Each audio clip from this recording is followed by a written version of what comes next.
Peristiwa bom Bali 1 memang sudah terjadi 20 tahun yang lalu.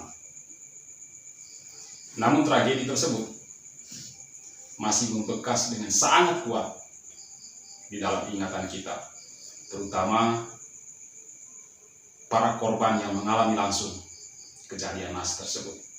Seperti yang kita ketahui bahwa pada hari Sabtu, tanggal 12 Oktober tahun 2002, Pulau Dewata Bali diguncang oleh ledakan bom di 3 titik yang berbeda di waktu yang hampir bersamaan, yaitu sekitar pukul 23 malam waktu Indonesia Tengah. Dan salah satu korban yang mengalami langsung kejadian tersebut adalah Ibu Tumini. Beliau membagikan cerita pilunya kepada kita semua, dan kisahnya adalah seperti berikut. Hari itu adalah hari Sabtu, dan Ibu Tumini bekerja sebagai bartender di salah satu diskotek di Jalan Legian, Kuta, Bali. Ketika malam harinya hendak berangkat kerja, Ibu Tumini sempat dilarang oleh suaminya untuk tidak masuk pada malam itu. Tapi beliau keberatan dengan alasan bahwa setiap akhir pekan tempat dia bekerja selalu ramai didatangi oleh pengunjung. Sesampainya di tempat kerja, dan ketika Ibu Tumini sedang meracik minuman untuk para pengunjung, tiba-tiba terjadi sebuah ledakan yang sangat dahsyat dari sebuah bom bunuh diri berjenis TNT yang meledak tepat di tengah para pengunjung klub tersebut. Korban yang masih selamat saat itu lalu lari berhamburan keluar dari tempat tersebut untuk menyelamatkan diri. Tidak terkecuali Ibu Tumini yang pada saat itu tubuhnya sudah terbakar akibat ledakan tersebut. Bahkan dalam kondisi menyala, Ibu Tumini lalu bergegas lari ke belakang klub tersebut, yang kebetulan di tempat itu ada sebuah kolam renang. Ibu Tumini lalu memadamkan api yang masih menyala di tubuhnya. Namun walaupun apinya sudah padam, tapi rasa panas akibat kebakaran tersebut masih ia rasakan. Lalu tiba-tiba datang seorang asing yang hendak membantunya. Apa yang membuat kondisi Ibu Tumini menjadi semakin parah adalah selain hampir setengah dari tubuhnya hangus terbakar, juga perutnya terluka dan ususnya sampai tergelantung keluar dari dalam tubuhnya. Turis tersebut lalu memanggil ambulans untuk mengevakuasi Ibu Tumini ke rumah sakit terdekat. Malangnya, ketika sampai di rumah sakit, Ibu Tumini bukannya langsung mendapatkan pertolongan medis. Ia malah dibiarkan dalam kondisi kritis itu tergeletak di lapangan rumah sakit selama 6 jam. Coba saudara-saudara bayangkan, dalam kondisi tubuh hangus terbakar, usus sampai tergelantung keluar dari tubuh, dibiarkan tergeletak gitu saja di tempat terbuka. Dari cerita ini kita mungkin berpikir bahwa orang-orang di sekitar rumah sakit tersebut sepertinya tidak ada satupun yang punya rasa empati melihat sesamanya mengalami kondisi yang setragis itu. Tapi kita juga bisa paham bahwa karena memang saat itu hampir rumah sakit yang dekat dengan lokasi kejadian sibuk untuk menangani semua pasien yang mengalami langsung kejadian tersebut. Jadi kondisi itu membuat kita juga bisa memaklumi keadaannya. Sampai suami dari Ibu Tumini ini datang ke rumah sakit dan protes terhadap pihak rumah sakit atas kondisi tersebut. Akhirnya dokter dan perawat lalu segera menangani Ibu Tumini. Penderitaan Ibu Tumini tidak berhenti sampai di situ. Dia menceritakan bahwa ketika dokter yang menangani luka-lukanya, bagian kulitnya yang sudah hangus terbakar, sama seperti orang memotong ayam tanpa menggunakan obat bius, dipotong begitu saja. Ya bahkan sampai teriak kesakitan dan meminta tolong agar semua kulitnya yang sudah terbakar itu tidak dipotong semuanya karena dia tidak sanggup menahan rasa sakit yang begitu hebat pada saat itu.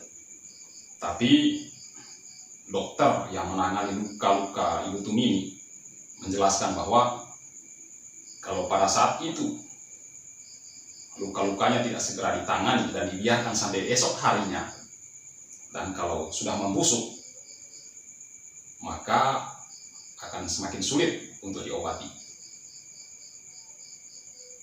Mendengar penjelasan dari dokter tersebut, Ibu Tumini lalu teringat akan buah hatinya yang masih kecil pada saat itu.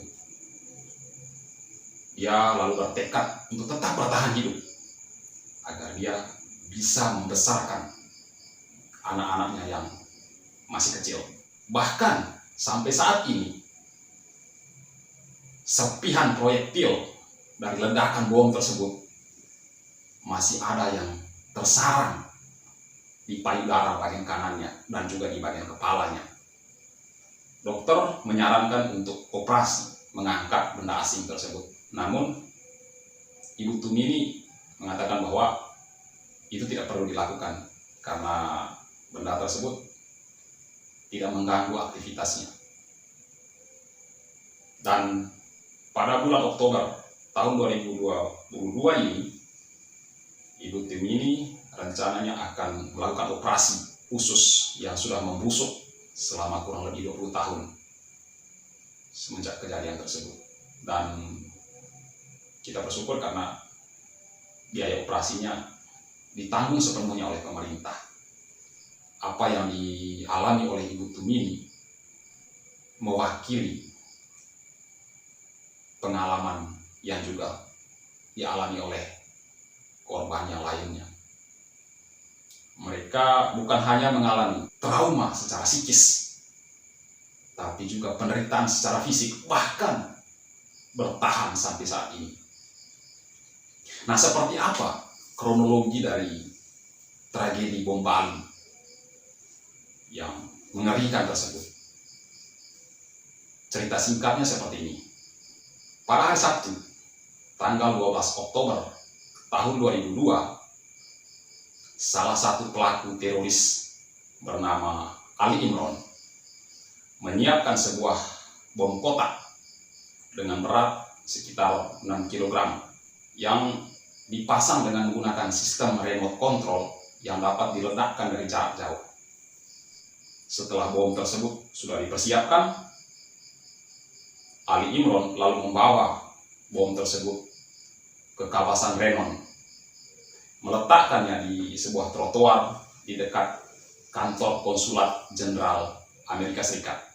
Dari kawasan Renon, lalu Ali Imron kembali ke kontrakannya. Dan sekitar pukul waktu Indonesia Tengah, Ali Imron lalu bersama dua rekannya, pelaku yang lain bernama Iqbal dan Jimmy, menggunakan mobil Mitsubishi L300 lalu berangkat ke Jalan Legian.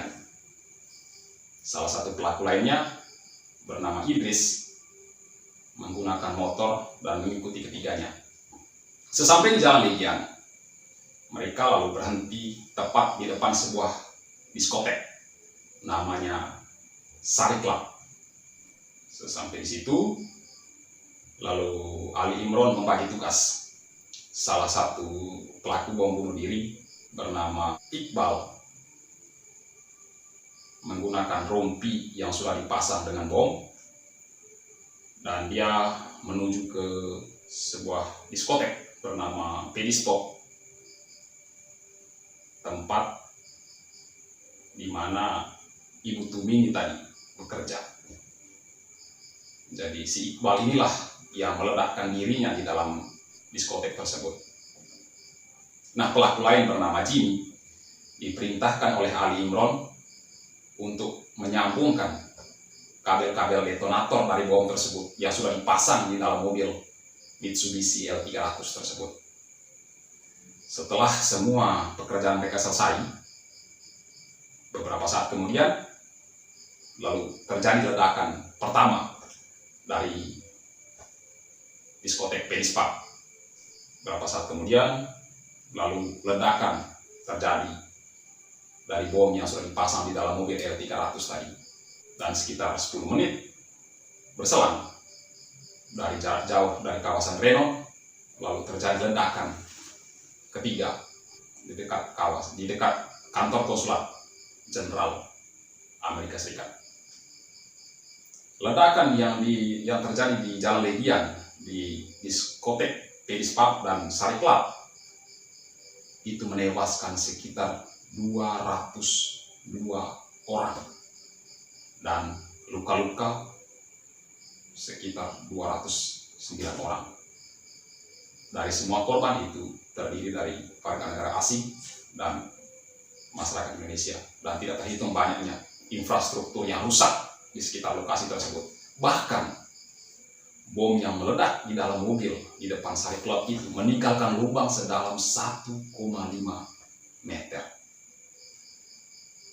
Itu menunjukkan betapa dahsyatnya peristiwa tersebut. Tragedi itu tentu meninggalkan trauma dan luka batin yang mendalam, terutama bagi korban yang mengalami langsung peristiwa tersebut. Kita berharap bahwa